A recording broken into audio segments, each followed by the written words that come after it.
चलते हैं, हमारा चैप्टर है आज ऊष्मा और ताप। तो सबसे पहले हम ये पढ़ें कि साहब ऊष्मा क्या होती है, ताप क्या होती है, इसके संबंध में थोड़ा सा अध्ययन करते हैं। क्योंकि सामान्यतः व्यक्ति ऊष्मा और ताप को एक ही चीज समझ लेता है, ऊष्मा मतलब ताप, ताप मतलब ऊष्मा, ऐसा समझ लेते हैं। लेकिन दोनों क्या हैं, फिजिक्स में यदि हम चलते हैं, विज्ञान में यदि हम देखें तो दोनों क्या हैं, थोड़े अलग अलग हैं।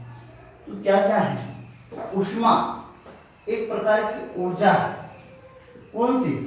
आंतरिक ऊर्जा है। मीन्स किसी शरीर की, किसी निकाय की, किसी बॉडी की आंतरिक ऊर्जा को हम ऊष्मा कहते हैं, जो कि तापांतर के कारण, तापांतर अर्थात दो बॉडी में, बॉडी एक और एक बॉडी बी है, एक का ऊष्मा इंटरनल एनर्जी ज्यादा हो और एक की कम है, तो एक से दूसरे की ओर यह क्या है, प्रवाहित होती है।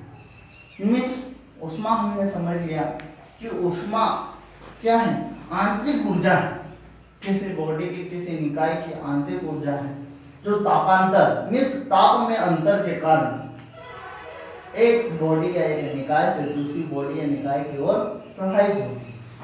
ठीक है। जबकि ताप क्या है, it is the degree of hotness, degree of hotness, कितनी गर्माहट है, और उस गर्मी को नापने का एक पैमाना है, it is the degree of hotness.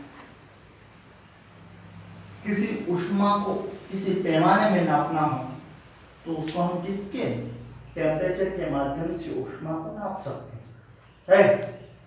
Temperature वो पैमाना है जिसके माध्यम से हम ऊष्मा नापते हैं कि कितने हॉटनेस है किसी, हाँ ठीक है। हम देखते हैं कि वो कौन कौन से अलग अलग पैमाने हैं जो टेम्परेचर को रिकॉर्ड करते हैं, नापते हैं, और उसमें क्या क्या अंतर है। हम एक दूसरे में हम देखते हैं, सेल्सियस में नापते हैं, फ़ारेनहाइट में नापते हैं, र्यूमर में नापते हैं, केल्विन में नापते हैं। तो ये अलग अलग पैमाने क्या हैं, कैसे इसमें नापते हैं, और एक दूसरे में कैसा रिलेशन है कि हम सेल्सियस में नापें तो उसको आप फ़ारेनहाइट में कन्वर्ट कर सको, फ़ारेनहाइट में नापें तो उसको आप र्यूमर में कन्वर्ट कर सको, और र्यूमर का हो तो केल्विन में कन्वर्ट कर सको। तो कैसे हम नापें, तो हम देखते हैं साहब, जो सेल्सियस होता है, सेल्सियस सेंटीग्रेड जिसे आप बोलते हैं, इसका यह जो स्केल होता है ये क्या, 0 से 100 डिग्री सेल्सियस है।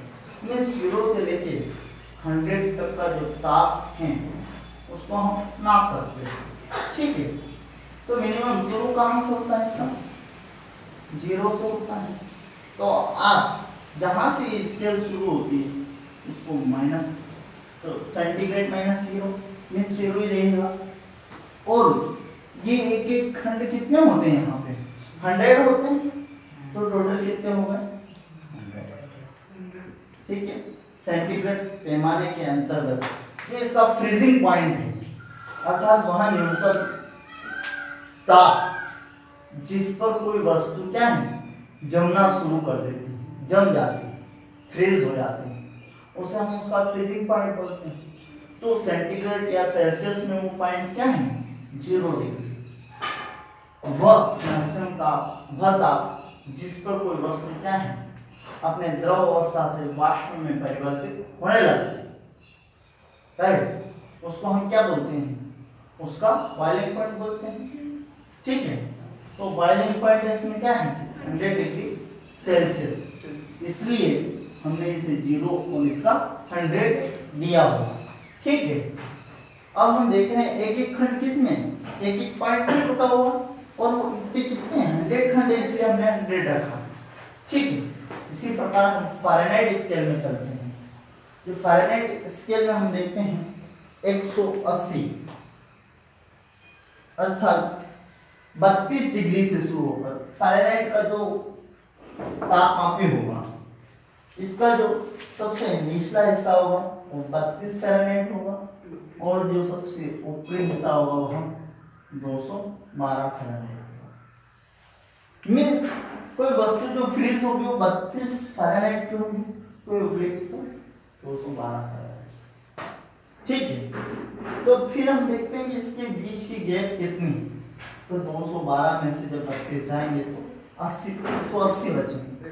ठीक है, तो हम इसका और इसका रिलेशन निकालने के लिए क्या करते हैं साहब, भाई बराबर रखा फ़ारेनहाइट, क्योंकि शुरुआत कहाँ से है 32 से, इसलिए 32 और कितने टुकड़े हैं टोटल 180 नीचे।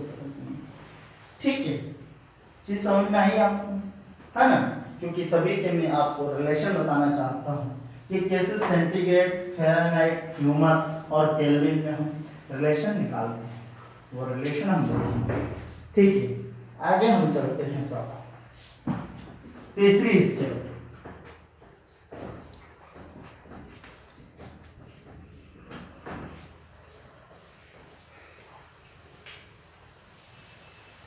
जैसे हम ह्यूमर स्केल बोलते हैं, ह्यूमर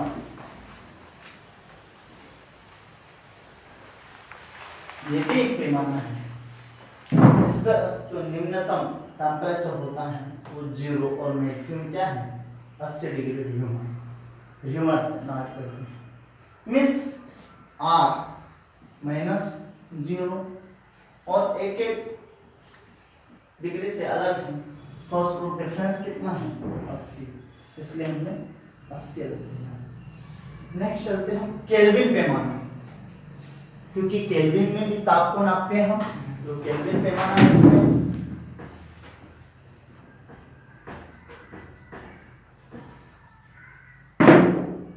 केल्विन पैमाने में हम देखते हैं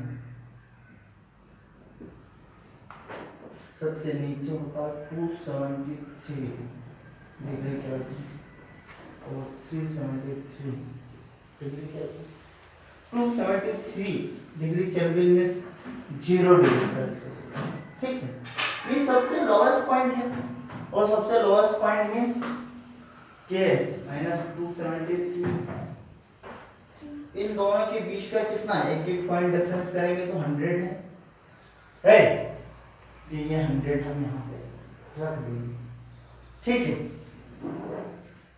क्योंकि इस पे क्या है, कितने डिफरेंसेस हैं एक एक में, 273 से 373 तक 100।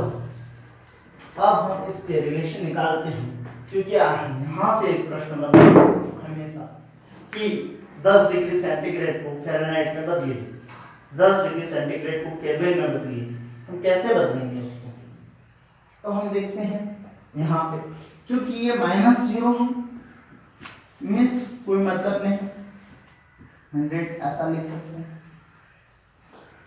फ़ारेनहाइट -32 से कोई दिक्कत नहीं, ऐसे ही लिखो आप। R -0 है मतलब ठीक है, 0 बढ़ जाएगा और K -273 और 100। हम यहाँ देख रहे हैं इसमें हम इसको भाग दे सकते हैं, किससे दे दो, ये पूरा डिवाइड हो जाएगा। तो मान लो हमने भाग दिया एक चारों के एक शून्य काट सकते हैं। ठीक है, फिर भी हम देख रहे हैं कि 10 है, 18 है, 8 है, ये 10 है, मीन्स 2 से भाग फिर जा सकते हैं। चलिए 2 से भाग देगा 5 9 4 और क्या बचा, मीन्स हमारा रिलेशन निकल के आया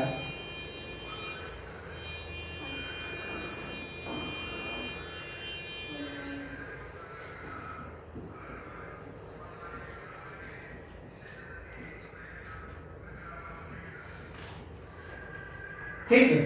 यह हमारा क्या है, रिलेशन निकल के आता है 5 9 4 और 5। अब यहां से हम क्वेश्चन उठा लेते हैं, हमको पता है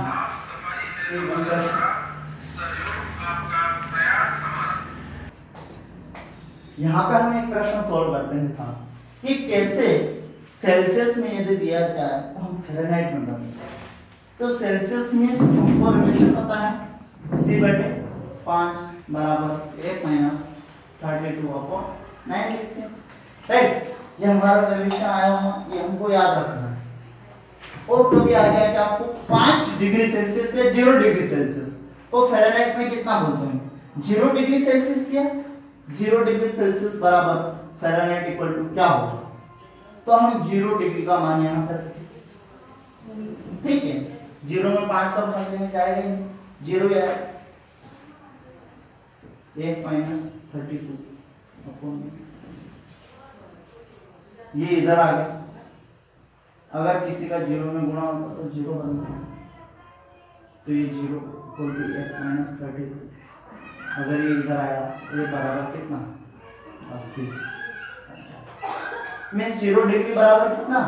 32 डिग्री फ़ारेनहाइट होता है। अक्सर यहाँ से प्रश्न उठ के आता है कि बॉडी टेम्परेचर जिसे हम 37 डिग्री सेल्सियस बोलते हैं, एक मानव का कितना बॉडी टेम्परेचर था? 37 बोलते हैं, 37 बोलते हैं। तो 37 डिग्री सेल्सियस में बॉडी टेम्परेचर होगा, फ़ारेनहाइट में यहाँ कितना होगा? कई बार प्रश्न आता है फ़ारेनहाइट में कितना होगा? सिंपल हमारा रिलेशन है साहब, सीधा है 1 माइनस 32 हमारा माइनस 9, क्योंकि 37 डिग्री बॉडी का है, यहाँ पे 37 कर दीजिएगा, ठीक है। इसको इधर कर दीजिएगा, क्या होगा? 37 अपॉन 5 बराबर 1 माइनस 32। मल्टीप्लाई कीजिए, 9 से 63 6 27 27 और 6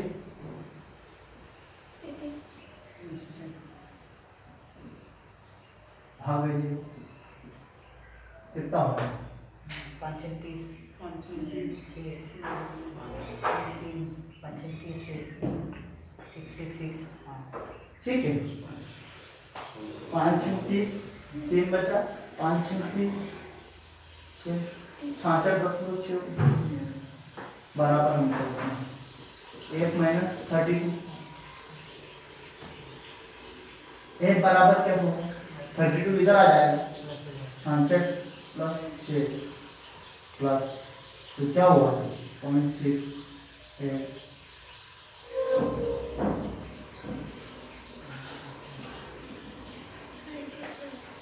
98.6 Fahrenheit equal to 37 degree Celsius. और ये प्रश्न कई बार आता है, परीक्षा में आता है कि बॉडी टेम्परेचर का फ़ारेनहाइट में मानक क्या होगा? हमको तुरंत हमको याद होगा तो 98.6 फ़ारेनहाइट में आता है। लोगों को कई बार डॉक्टर के पास जाते हैं तो लोगों को सब 110 डिग्री बुखार, अरे 110 डिग्री बुखार होगा कैसे साहब? 100 डिग्री तक ही नहीं, 100 डिग्री तक आदमी उबल जाता है, तो आदमी तो ऐसे ही उबल जाएगा, पक जाएगा पूरा। वो पीछे फ़ारेनहाइट नहीं बोलता, आदमी घबरा जाता है, ठीक है। हम क्या करते हैं? फ़ारेनहाइट बोलते, क्योंकि वहां तो 212 तक होता है, 110 डिग्री मीन्स नॉर्मल, थोड़ा सा 40-43 तक हमारा टेम्परेचर बढ़ा हुआ, राइट। बुखार, क्योंकि कई बार इसको आता है, आदमी में मिसकंसेप्ट होता है, सब इतना भयंकर बुखार है, नोट कर लो आप।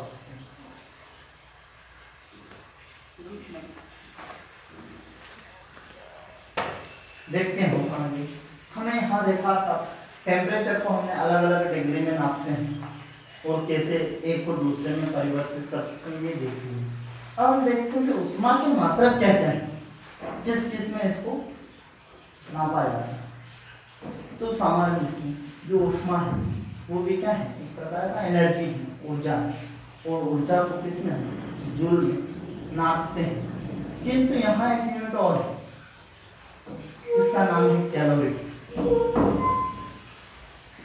ऊष्मा को अक्सर कैलोरी में, कैलोरी, एक कैलोरी बराबर कितना ऊष्मा होता है जानने की इच्छा होती है। एक कैलोरी बराबर कितनी ऊष्मा?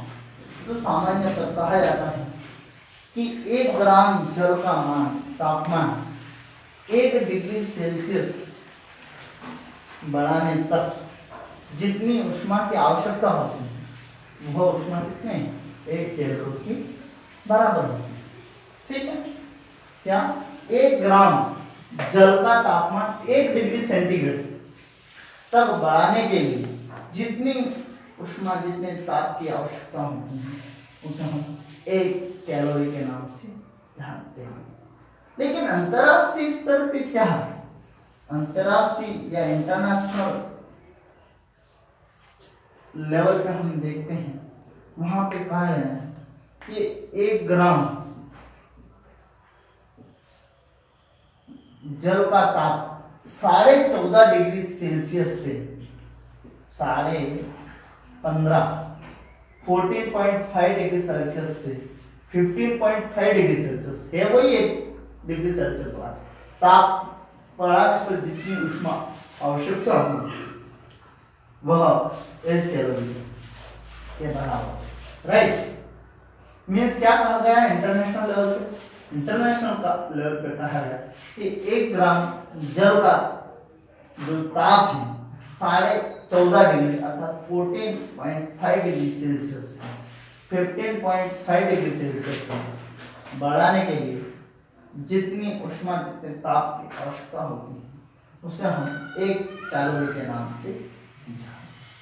ठीक है, यह भी कई बार क्वेश्चन बन के आता है कि कितने से कितने डिग्री सेंटीग्रेड ताप, तो 14.5 से 15.5 इंटरनेशनल। यह भी आपको क्या है याद रखना है, इसकी परीक्षा में पूछा जाता है। नेक्स्ट चलते हैं विशिष्ट ऊष्मा, यह आता है specific heat.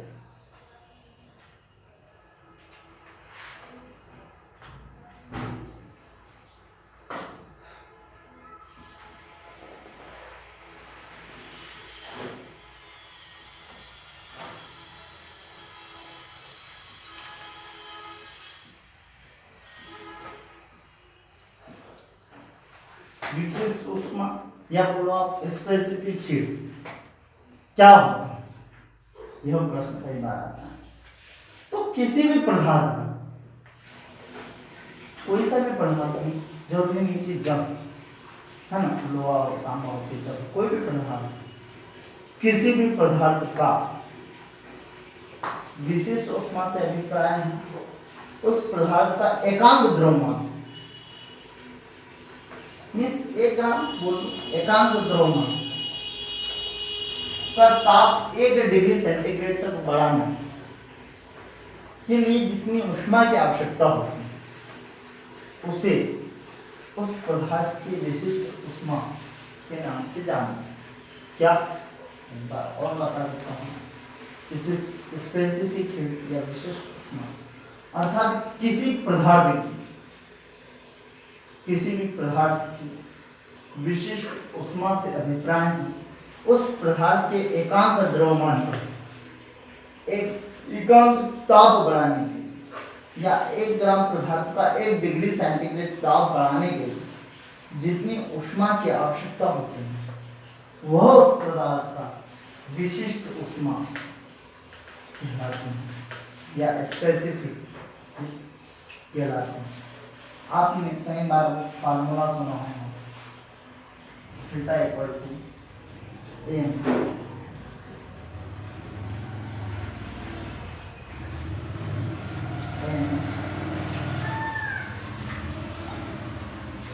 Equal to M C theta और थीटा मास उस पदार्थ का स्पेसिफिक हीट और ये टेम्परेचर। ठीक है, बराबर क्या है उस पदार्थ का एनर्जी कितनी ऊष्मा है। ठीक है, आगे हम चलते हैं, इसी में थोड़ा सा चूंकि सब कोई भी पदार्थ या किसी को भी हम ऊष्मा देते हैं तो उसमें प्रसार होता है, फैलता है। हमारा अक्सर प्रश्न आता है यहाँ से, एक जनरल आता है कि किसी भी सब्सटेंसेस को यदि हीट एनर्जी दी जाती है तो वह 3 तरीके से फैल सकता है। या तो उसके लेंथ लंबाई प्रसार हो जाएगा, लंबा हो जाएगा, या तो उसका क्षेत्रीय, अगर सीट नुमा है तो क्षेत्रीय प्रसार हो जाएगा, चद्दर जैसा होगा तो लंबा चौड़ा हो जाएगा, या फिर उसका वॉल्यूम, इसको हम क्या बोलेंगे, लेंथ के अनुसार प्रसार, मीन्स लंबाई में प्रसार होगा, ये क्षेत्रीय प्रसार होगा। या फिर मान लो कोई गोला है या ऐसा जिसका वॉल्यूम बनता, वॉल्यूम जिसमें कुछ गहरा रह सकता है, तो उसका जैसे एक क्यूबॉइड है, डब्बा है पूरा पैक, इसको हीट दी, तो इसमें कुछ स्पेस, इसमें कुछ चेंज होगा, मीन्स यहाँ पहले कम था, यहाँ ज्यादा कुछ चीज ऑक्युपाइड हो पाए, तो मीन्स वॉल्यूम, मीन्स प्रसार उष्मा के कारण तीन प्रकार के प्रसार हो सकते हैं, या तो लेंथ में हो सकता है, या एरिया में, क्षेत्रफल में, या वॉल्यूम में हो सकता है।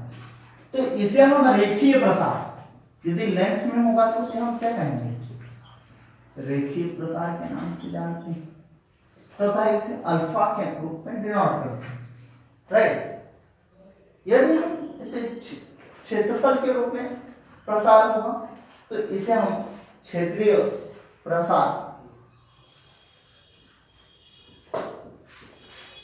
क्षेत्रीय प्रसार के नाम से जानते हैं, और इसे हम बीटा के रूप में शो करते हैं। यदि इसके आयतन, इसके वॉल्यूम में प्रसार होगा तो इसे हम कहेंगे आयतनिक प्रसार, और इसे हम गामा के रूप में शो करते हैं। इसके रूप में एक रिलेशन है अल्फा, बीटा और गामा, कितना, अगर अल्फा इतना रहा तो बीटा में कितना परिवर्तित होगा। तो हम देखते हैं alpha plus two beta plus two gamma is equal 1 2 3, means alpha बटा 1, बीटा बटा 2 और गामा बटे 3।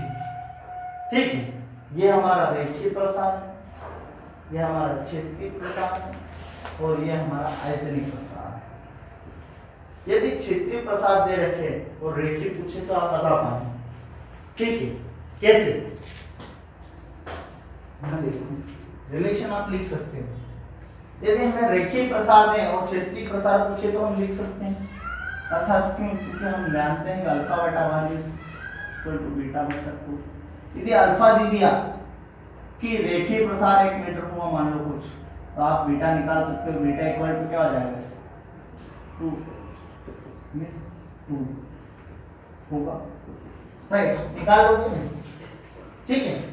बीटा देगा तो अल्फा निकाल सकते हैं, बीटा देगा तो गामा निकाल सकते हैं, मींस कोई एक क्वांटिटी देगी तो हम दूसरा तीसरा सब निकाल सकते हैं। आप दो को एक समान रख सकते हैं, अल्फा बराबर बीटा बाय 2, आप अल्फा और गामा का रिलेशन लिख सकते हो, ठीक है, मींस ये सब एक दूसरे के सामने इक्विवेलेंट आप रख सकते हैं, यहां से यहां। अब हमारे कंसेप्ट वाले क्वेश्चन आते हैं। कंसेप्ट में आता है, क्या आता है कि अक्सर जब आप रेलवे पटरी देखते होंगे, रेलवे पटरियों को हम देखते हैं,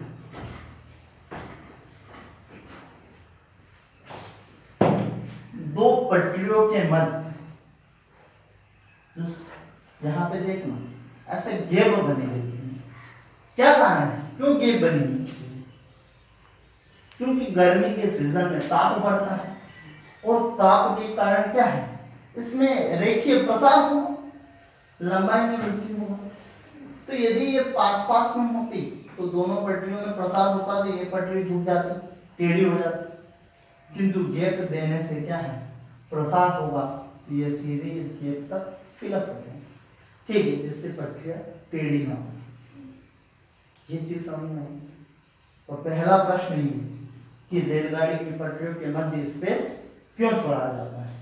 ग्रीष्म ऋतु में ताप अत्यधिक होने के कारण इसमें रेखीय प्रसार होता है, और रेखीय प्रसार के कारण वस्तु की लंबाई में क्या होती है, वृद्धि होती है। अतः वह वृद्धि के कारण क्या है कि पटरियां टेढ़ी ना हो जाए, फलस्वरूप इसमें गैप छोड़ी जाती है, ताकि वो गैप वहीं फिलअप हो जाए। ठीक है, दूसरा हम देखते हैं हमारा कोर वायर होते हैं नहीं, आप देखना गर्मी के सीजन में ऐसे झूल जाते हैं। क्या बात, क्योंकि इसमें प्रसार हो रहा है, फैल रहा है, जो फैल रहा है तो फलस्वरूप खींच जाता है। आप देखना रेलवे लाइन में देखना, ये ट्रेन है, ये है, यहाँ पे ऐसे ऊपर के भाटे जैसे कुछ कीड़ों के बाल जैसे टंगे हुए रहते हैं। क्यों साहब? ये इसलिए कि यदि वायर में कोई फैलाव हो तो ये बेल्ट इसको तुरंत नीचे खींचते हैं, ये वापस खींचे हुए हैं। ठीक है, इसलिए यहाँ से और चलते हैं, और क्वेश्चन होता है यहाँ से। पेंडुलम देखिए, घड़ी, पेंडुलम वाली घड़ी देखते हैं। ये पेंडुलम, अब चूंकि गर्मी के सीजन है तो ये भी थोड़ा और नीचे कर सकते आ जाए, मानो ये प्रसार तो इसमें भी हो सकता है। तो प्रश्न आता है कि गर्मियों में घड़ियां सुस्त क्यों हो जाती हैं? सुस्त आराम से चलती, लेट हो जाती, क्यों, क्या कारण है? पेंडुलम वाली प्रश्न बनता है। तो हम यहाँ पाते हैं कि टाइम पीरियड इक्वल टू क्या है? 2 pi under root L upon G. चूंकि ये लेंथ बढ़ रही है, पेंडुलम की लेंथ सेंटर से मिड पॉइंट लेंथ है, और यदि ये t is directly proportional to l है, यदि लेंथ बढ़ेगी तो टाइम भी बढ़ेगा। टाइम मींस उसका एक चक्कर ये लगाने का जो टाइम है वो टाइम बढ़ जाएगा। पहले ये 1 सेकेंड में यहाँ से यहाँ तक आ जाती थी, अब मान लो ये 2 सेकेंड हो गया।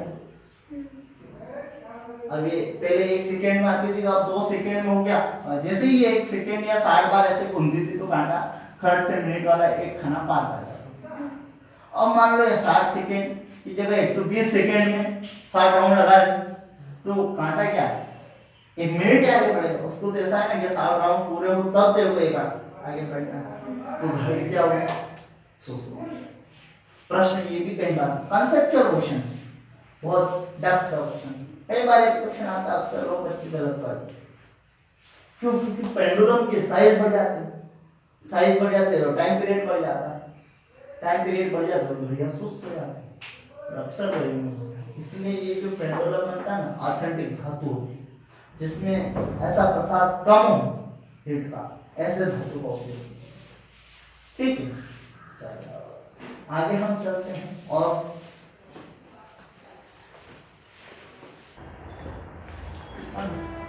आयतन में भी देखते हैं क्वेश्चन क्या आता है। अक्सर जब ठंडियां होती हैं तो एक पाइप होते हैं, थोड़ा से जो दबने वाले होते हैं, देखिए मुलायम वाले सॉफ्ट वाले, जो पानी निकला तो दब जाते हैं, पानी भरा रहा तो खुल जाते हैं। ठीक है, ऐसे पाइप होते हैं। तो हम अक्सर देखते हैं कि ठंडियों में ऐसे ये पाइप है ना, ये फट जाते हैं। क्या कारण, क्यों फटते हैं? किसानों को परेशान करते हैं, इसलिए बार बार आधे से ज्यादा पानी उनका खेत में जाने के लिए वेस्ट हो जाता है। क्या कारण है, क्यों फट जाता है? तो हम देखते हैं कि इसके अंदर जो पानी भरा रहता है, अक्सर ठंडियों के दिनों में क्या होता है, जब पानी 0 डिग्री से नीचे चला जाएगा, तो 0 डिग्री से नीचे में बर्फ में बैठ या 0 डिग्री में बर्फ में कन्वर्ट हो जाता है, तो फलस्वरूप इसके आयतन में क्या होती है, वृद्धि हो जाती है। और जो पाइप है उसमें आयतन में क्या होता है, कमी होती है, सिकुड़ता। मींस ये फैला और ये सिकुड़ा, ये फैला और ये, तो एक विरोधाभासी बल लगता है, एक इसको अंदर की ओर धक्का दे रहा है, एक बाहर की ओर धक्का दे रहा है, तो जहां ये डिसबैलेंस हो जाता है वहां ये पाइप फट जाती है। ठीक है, अक्सर पाइप क्यों फटते हैं, प्रश्न में क्या आता है। दूसरा एक और घड़ी पे हम देखते हैं कि ठंडियों में जो घड़ी गर्मियों में सुस्त थी वो ठंडियों में तेज दौड़ने लगती, क्या कारण? तो हम देखते हैं कि पहले ये पेंडुलम क्या था, गर्मी में लंबा हो जाता, ठंडों में सिकुड़ जाता है। यहाँ हो गया, अब टाइम पीरियड इक्वल टू होता है 2 pi under root L upon G होता है। क्योंकि ये लेंथ, क्योंकि जी तो कांस्टेंट है, टाइम पीरियड डिपेंड इस पे लेंथ पे है नहीं, तो ये लेंथ पे डिपेंड है, और लेंथ यदि कम हो तो टाइम पीरियड भी कम हो। टाइम पीरियड में से एक चक्कर लगाने का जो समय है वो समय कम हो गया, तो घड़ी क्या होगी, तेज चलेगी। तो घड़ी ठंडियों में तेज चलने लगती है, इसलिए पेंडुलम पे विश्वास नहीं करना चाहिए, ठीक है। गलत समय बता सकते हैं, डिस्टर्ब हो रहा है, ठीक है। चलो एक प्रश्न और होता है ठंडियों में, आप देखना ये पोल खड़े, ये पोल खड़े, तार खींचते हैं, अक्सर पोल इधर झुक जाता है ना, तो कोई नहीं झुक जाता। देखना लोहे के पोल चाहे कोई भी पोल टेढ़े मेढ़े ही दिखते हैं, एमबीबी वाले परेशान, ठीक है। क्या कारण है, या फिर टूट जाए इंग्लिश, क्यों कारण? क्योंकि ठंडियों में यह तार क्या है, सिकुड़ने लगता है, सिकुड़ता है क्योंकि तार इससे बंधे होते हैं, फलस्वरूप एक दूसरे को अपने ओर खींचते हैं, इसलिए या तो पोल टेढ़े हो जाएंगे या टूट जाएंगे, ठीक है। यह भी एक प्रश्न बनता है। तो यहाँ से हमारे दो प्रश्न, पाइप का फटना, तार का सिकुड़ना और घड़ी का तेज चलना ठंडे अक्सर, ये यहाँ से क्वेश्चन बनता है। और हम चलें यहाँ से और क्वेश्चन देखते हैं कि जो ऊष्मा का एक जगह से दूसरी जगह जाना, मीन्स ट्रांसमिशन, ऊष्मा का संचरण कैसे होता है?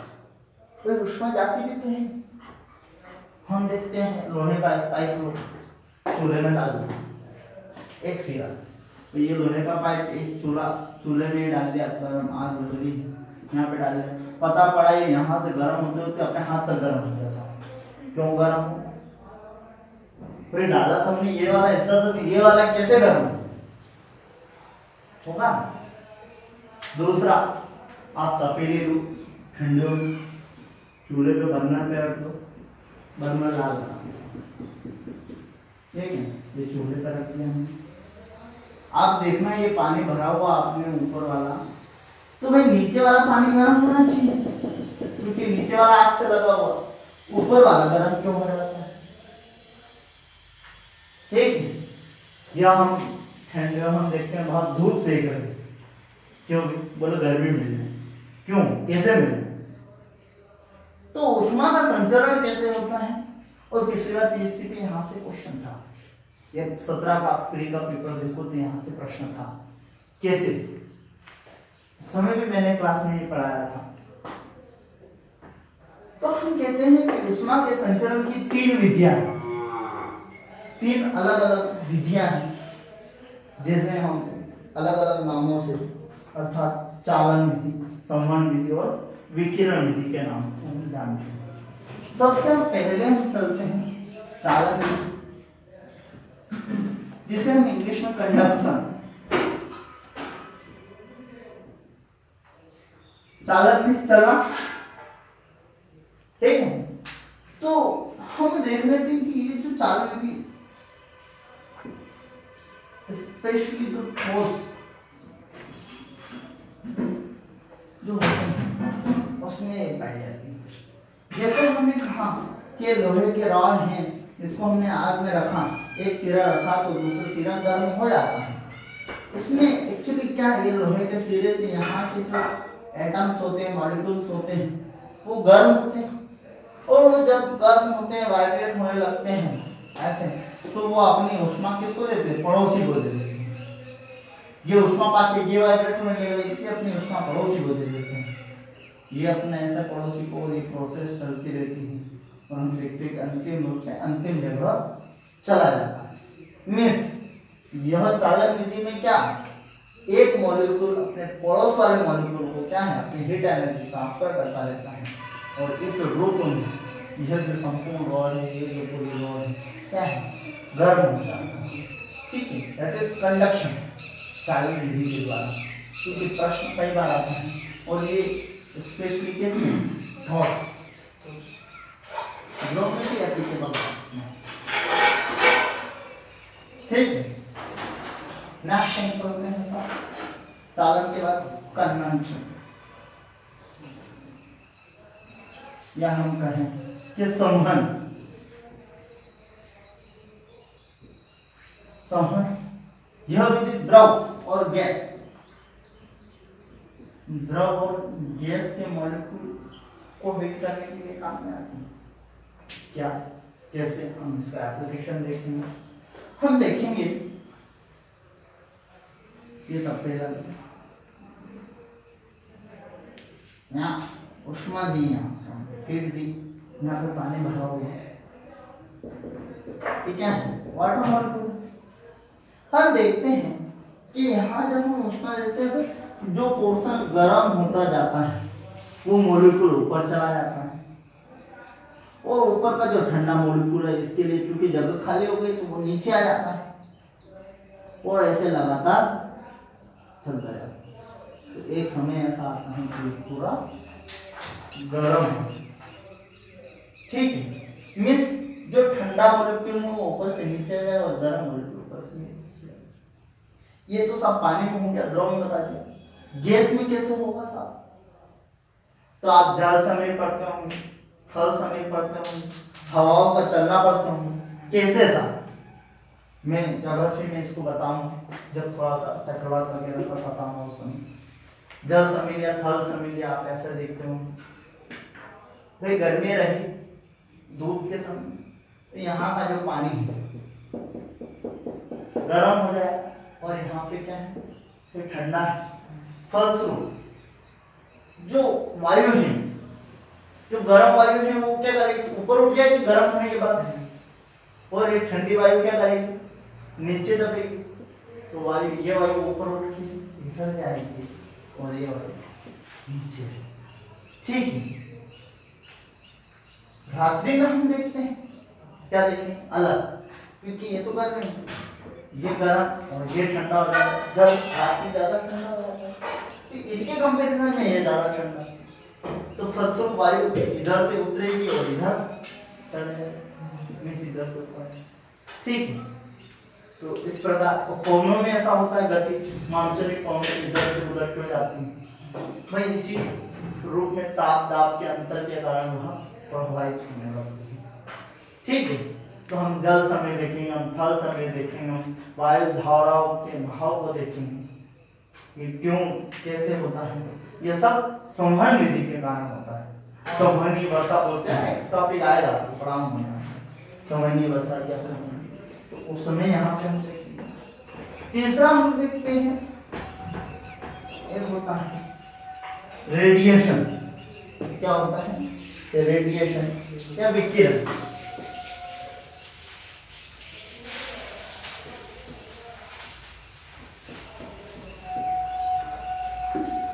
रेडिएशन या विकिरण,